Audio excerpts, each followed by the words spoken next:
In my heart and mind, I always return to Atlantic Island Park.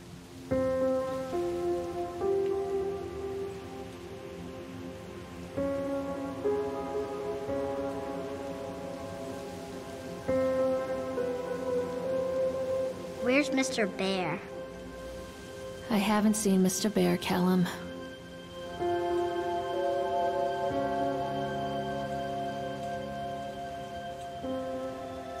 Stay in the car. We'll go and ask information.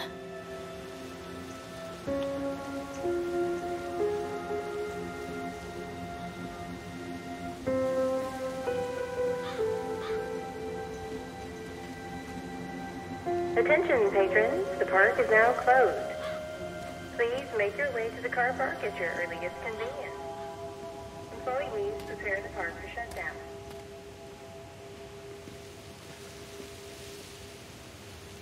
Callum was born the day this place opened. This is his favorite place in the world.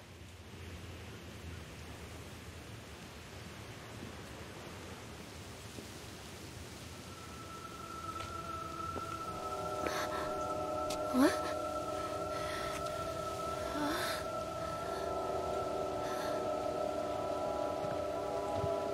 Hey, Lorraine. Lorraine! Don't blame yourself, Lorraine. People lose things all the time. Take a deep breath and think about the last place you saw your son's teddy bear. Hey, stop! I think your boy just ran into the park. I'll unlock the gates for you.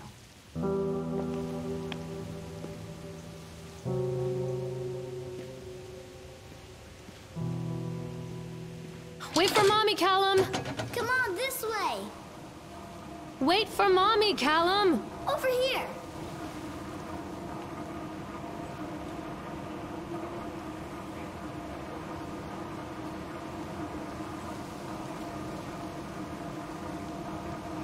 There's something special about the entrance to an amusement park.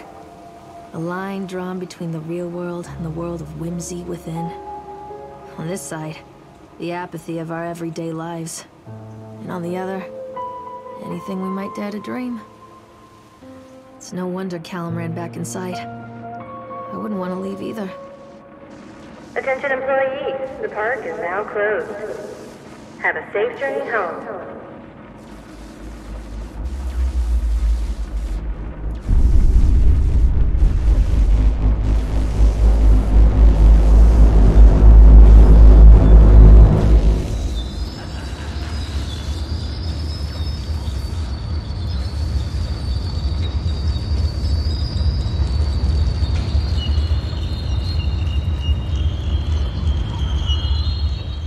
Wait for Mommy! Oh God. The park. What happened here? Callum, stay where you are! Stop, Callum! Callum! Where did you go? Come back, Callum!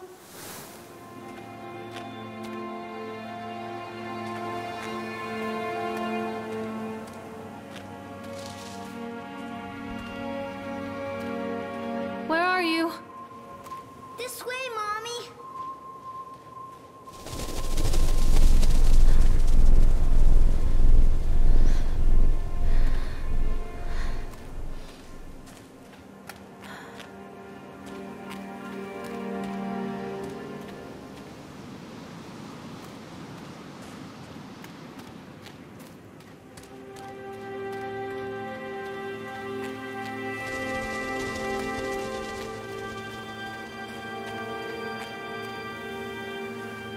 I think this belongs to Callum.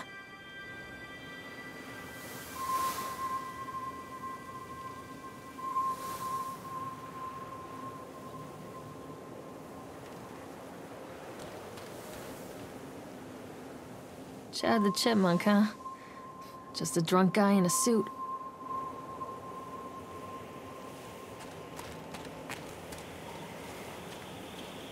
I wonder what this is.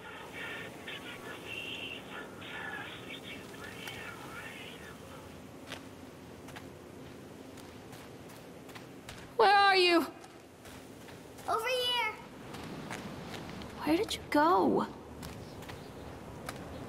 This way!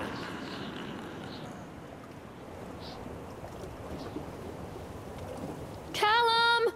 Callum, stay where you are! Callum?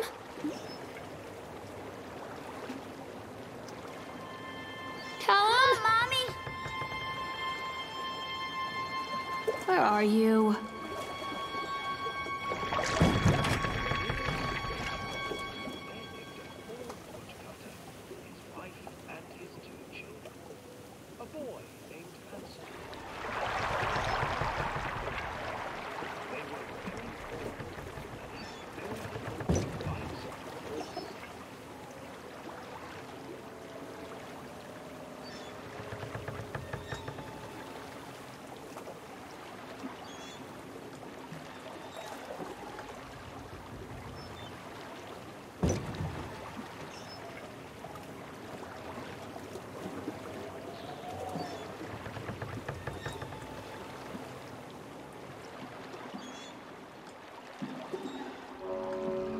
Near a great forest, there lived a poor woodcutter, his wife and his 2 children.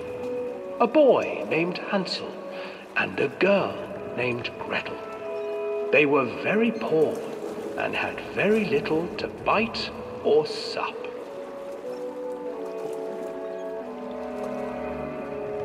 "What will become of us?"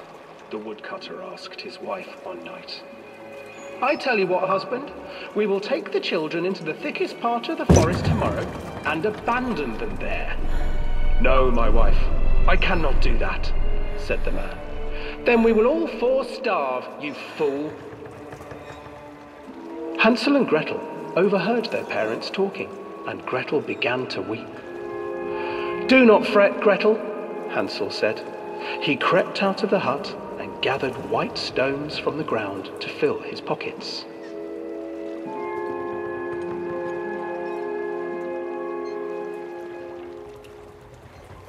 The next morning, the woodcutter leads the children into the forest. Before they leave, their mother gives them a slice of bread and warns them that they will get no more food that day. Clever Hansel leaves a trail of white stones behind them as they pass into the woods. When their father leaves them, the children wait a while, then follow the trail back to their parents' house.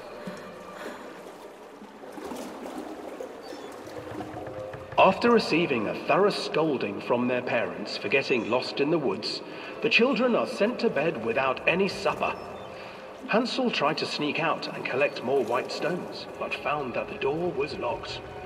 "Tomorrow I will take them into the woods myself," the wife told the woodcutter. In the morning, their mother gave them a slice of bread and led them deep into the forest once again.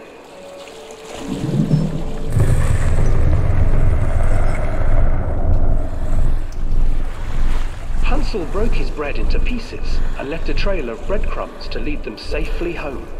But hungry-eyed birds snatched up the breadcrumbs and his trail was destroyed. Abandoned by their parents and unable to find the trail home, the children wandered in the forest for 3 days.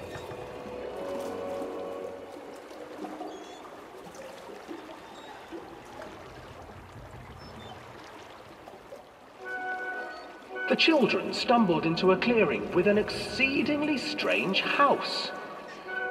Its walls were made of gingerbread, and its windows were panes of clear sugar.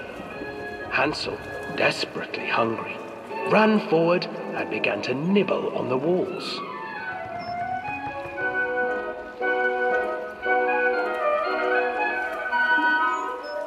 "Nibble, nibble, little mouse. Who is nibbling at my house?" An old woman emerged from the house, sniffing the air and peering around with cloudy eyes. "Oh, you dear children, who brought you here? Just come in and stay with me. No harm will come to you." But Hansel and Gretel stayed back. for the old woman reminded them of their cruel mother. "Come, children, don't be afraid. I have something for you." The old woman offered them 2 enormous lollipops. The children took them and began to eat. "You see, nothing to fear here. Come inside," the old woman urged, and the children, still licking their sweets, followed.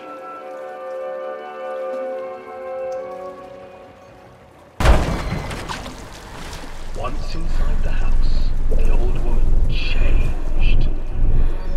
She stuffed Hansel into a cage and put Gretel to work, sweeping and cleaning her hut. "Your brother will make a good mouthful," the old witch told Gretel. "Once he is fattened up, I shall feast upon him."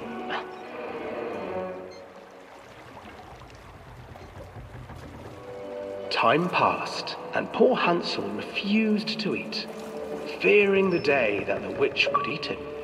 The witch, for her part, grew impatient. "Today I will cook and eat your brother, Gretel. Climb inside and light the oven." But Gretel pretended not to understand. "I do not know how. Where is the opening?"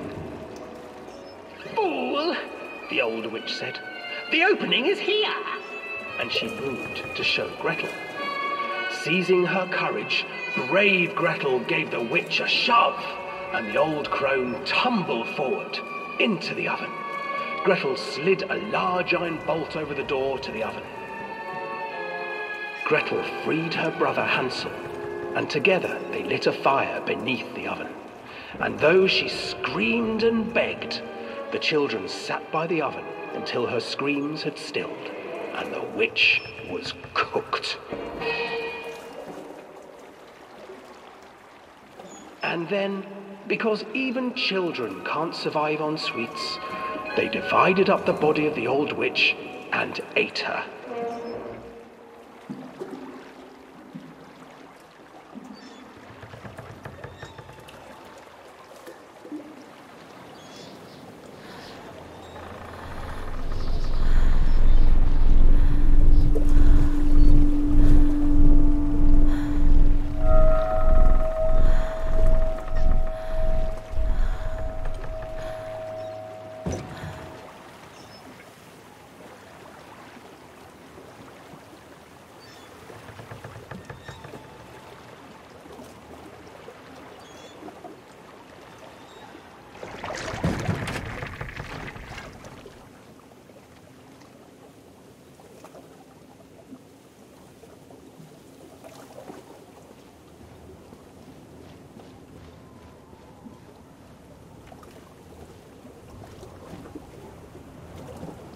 Hansel and Gretel.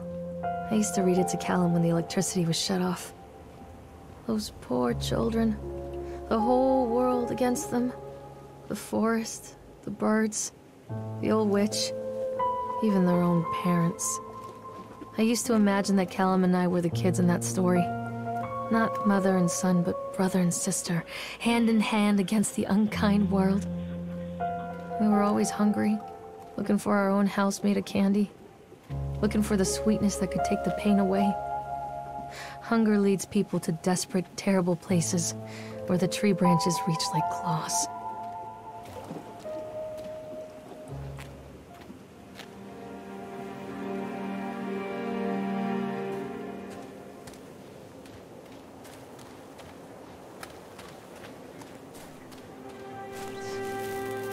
Another accident.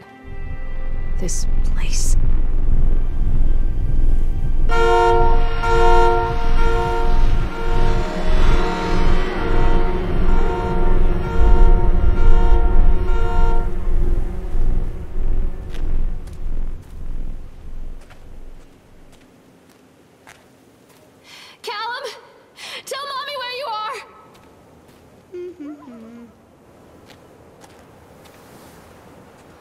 Callum!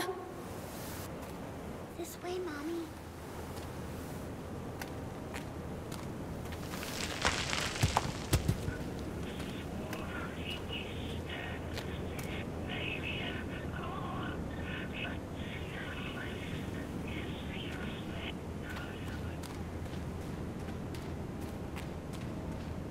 Stop hiding, Callum! Mother Duck said quack, quack, quack, quack.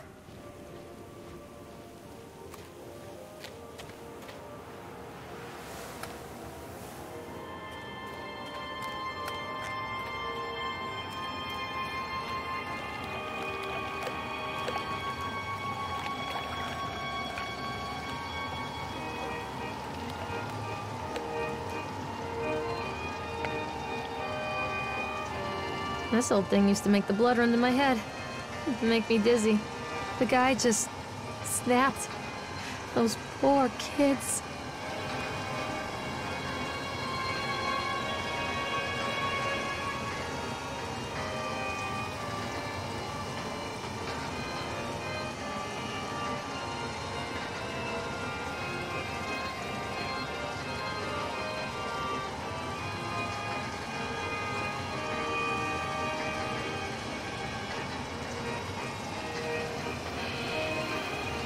I can't get on while it's moving.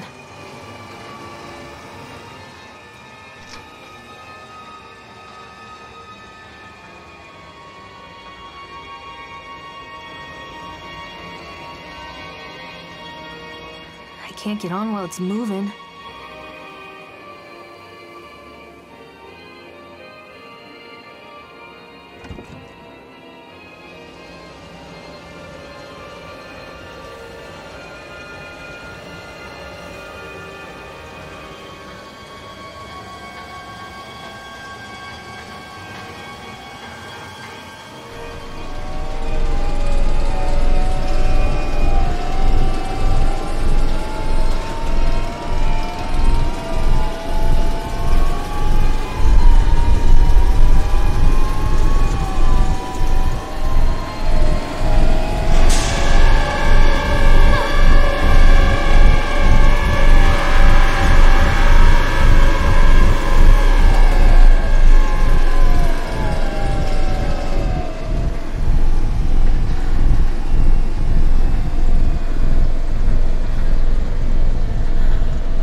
Oh, I remember this.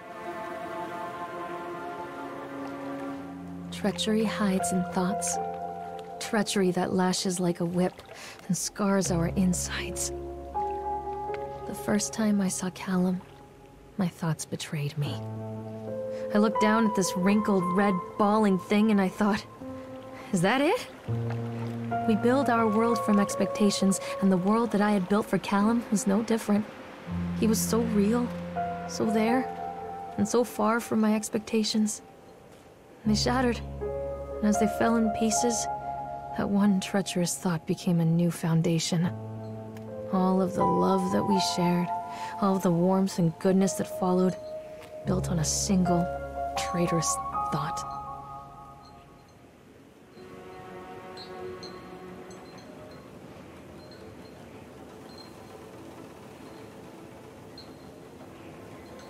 Callum, stay where you are!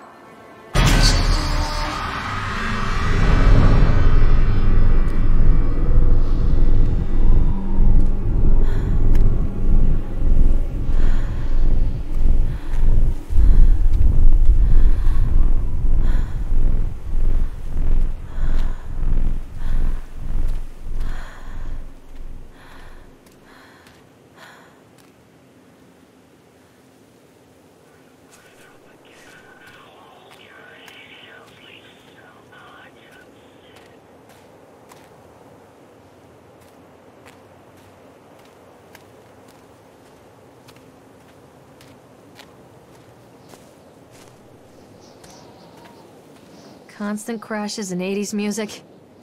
I guess it floats someone's boat. Wait, Callum! Catch me, Mommy. Callum? Where'd you go? Callum! Where did you go? Over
It's a matter of public record that I am a failure as a mother.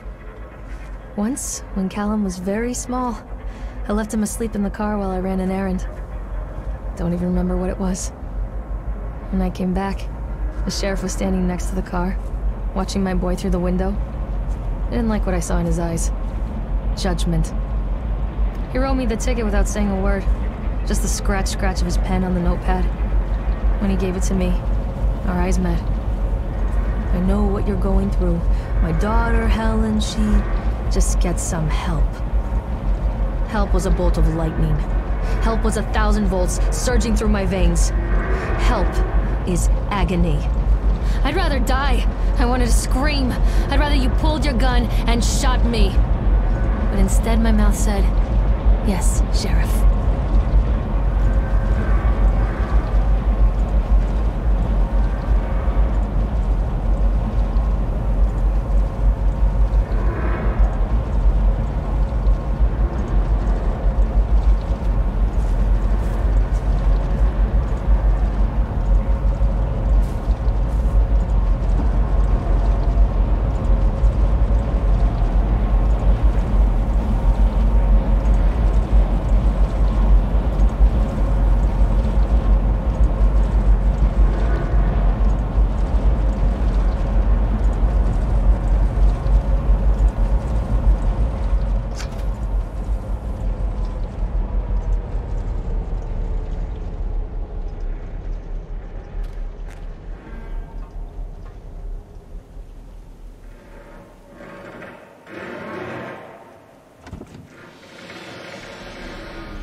People come into your life for a reason.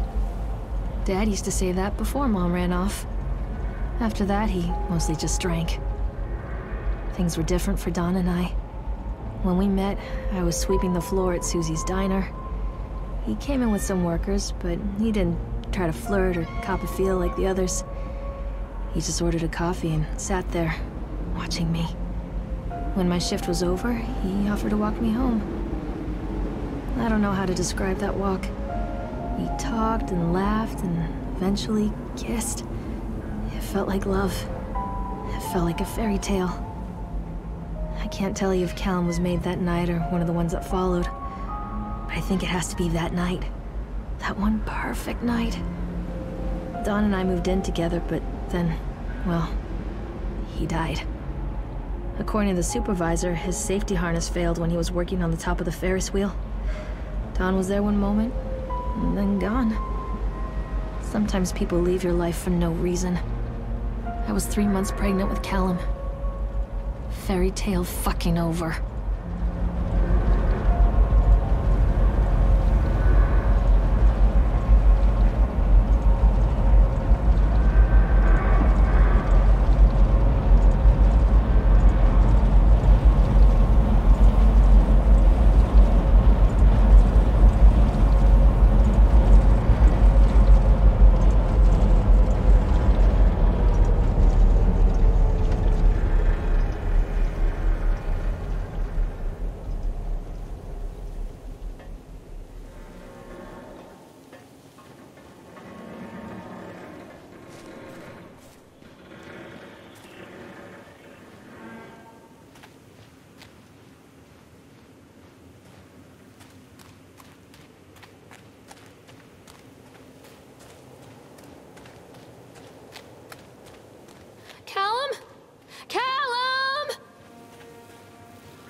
A lot of people idolize their children. You hear them talking about their kids and just the way they talk, their fucking voices make me want to vomit. My angel likes to read, and little Johnny is so good on the piano. Fuck those people! You give up 9 months of your life carrying them, you traumatize yourself giving birth to them, and then you spend the rest of your life as their slave. Wiping asses, mopping up piss, feeding them. Little life-sucking monsters who take and take and take until... we all go insane. Any parent who pretends otherwise is just dishonest. That's called choice supportive bias. I am honest.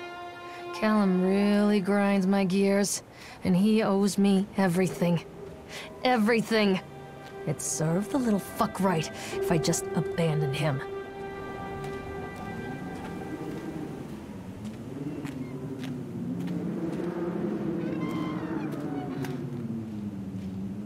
I always wanted to ride this one.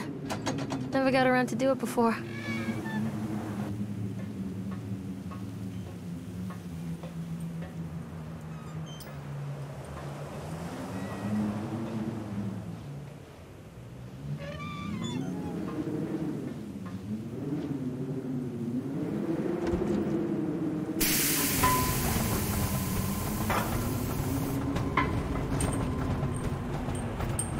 What do you want? We need to talk about Callum. What do you mean? What have you done to him? That's insulting.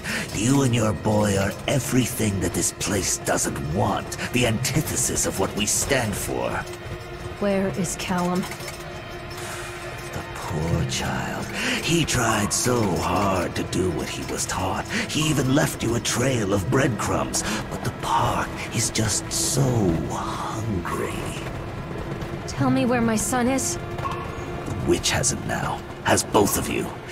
No happy ending here, I'm afraid. Just leave me alone. Fool. You always were.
The witch awaits.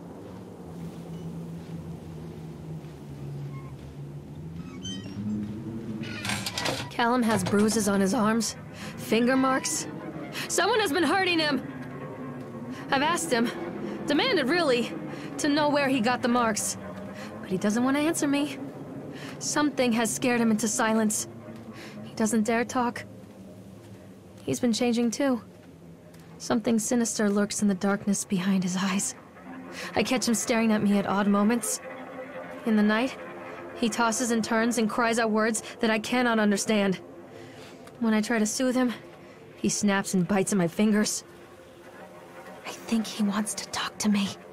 I think he wants to tell me. But they are watching him every minute of every day. They are whispering to him in his sleep, changing him. They are taking my baby away from me. I can save him. There will be pain, but I love him, and in the end, he will understand why.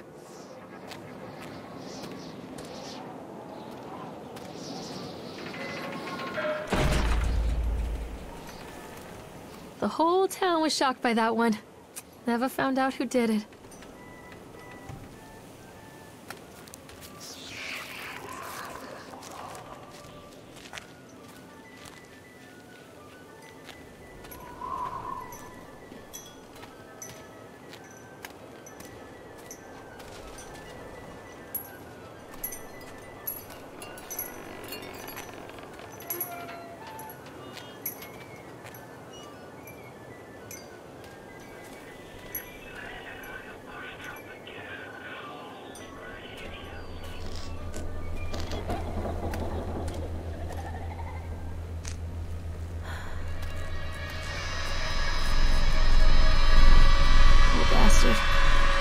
Who did this to him?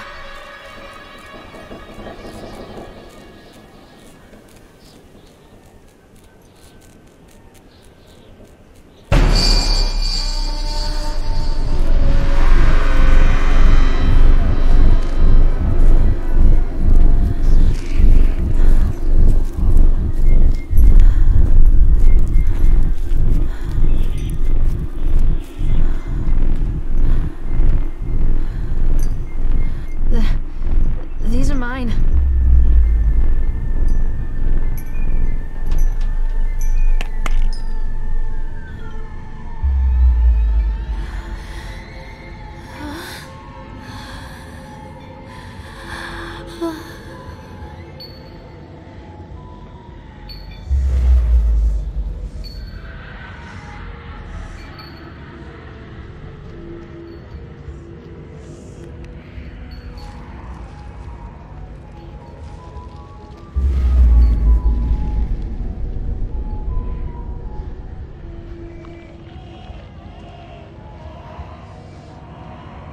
Don't touch me!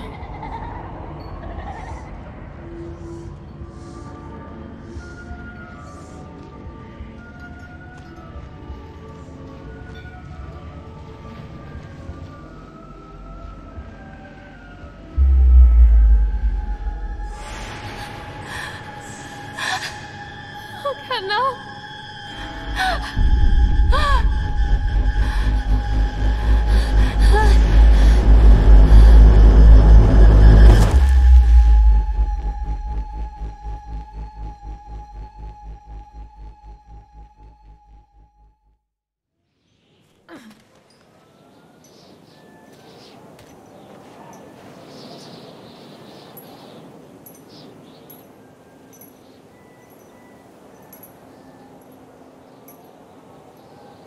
The park is a collage of contradictions all of its own.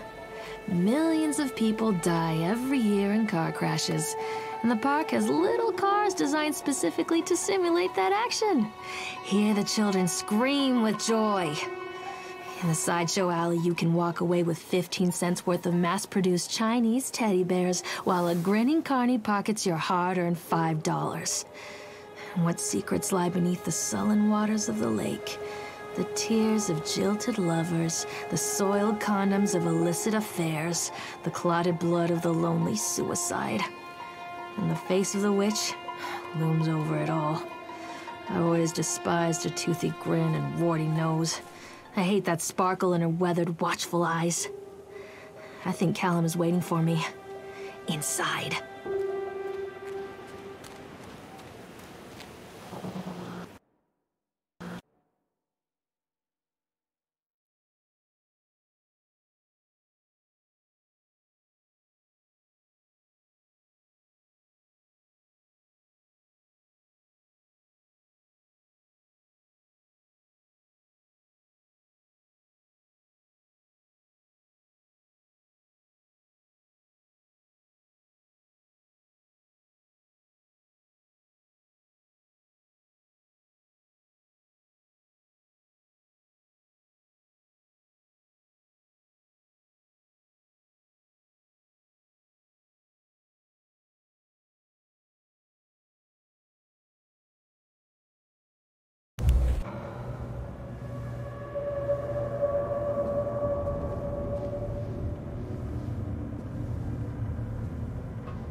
After they let me out, they gave me Callum back and sent me home with a handful of breadcrumbs. Home, bittersweet home. I barely recognized it. Where there had been color and light, there were shadows and regrets. Where there had been warmth, there was a bone-deep coldness that never went away. I tried my hardest to keep the ghosts at bay. Don, watching from the dusty corners while I tried to teach his son to read. My father, coldly assessing me and finding me lacking. I devoted myself to Callum and did the things that they told me. It will get better, they said. Every day will be a little better than the last. I'm in the woods now, lost and afraid. Things never got any better.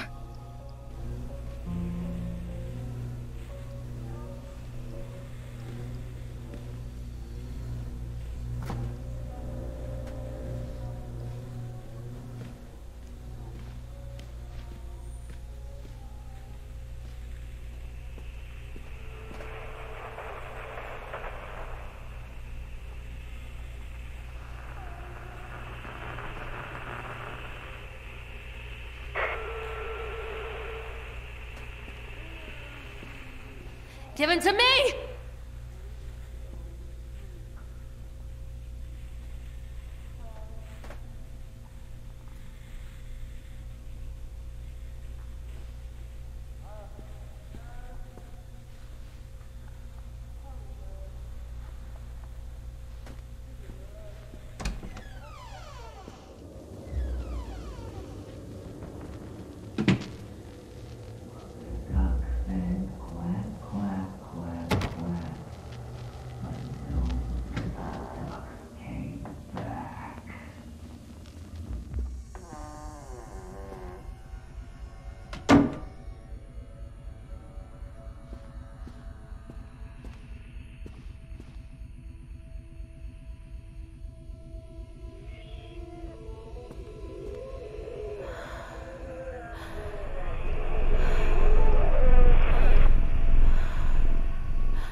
Stories are told again and again, and from their shape we build our understanding of the world.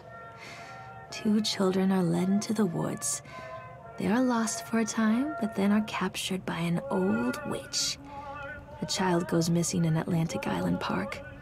He wanders lost for a time before finding his way into the mouth of an old witch. In the oldest version of the story, the mother and the witch were the same person. I never wanted to be the witch, but I am, aren't I?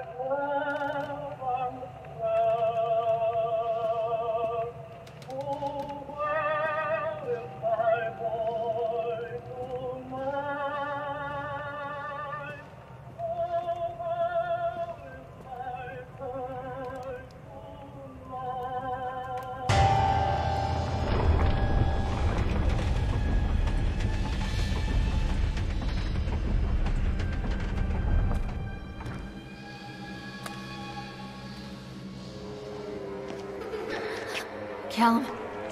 Callum?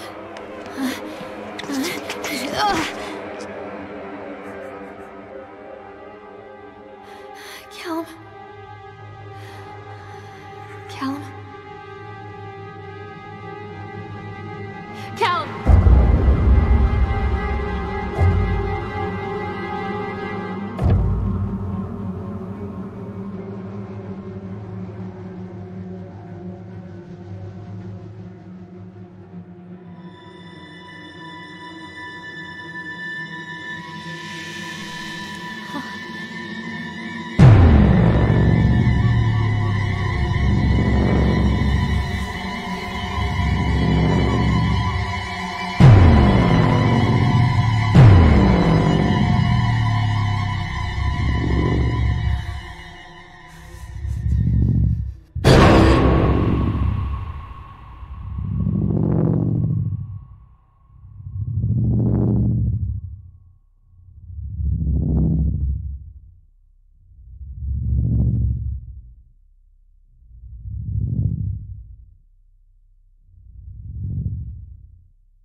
Hey, Lorraine. Lorraine. Don't blame yourself, Lorraine. People lose things all the time.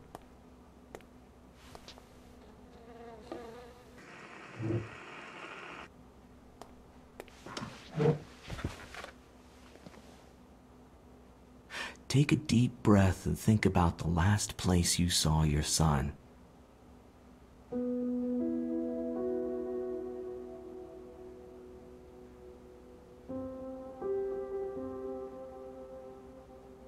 In my heart and mind, I always return to Atlantic Island Park.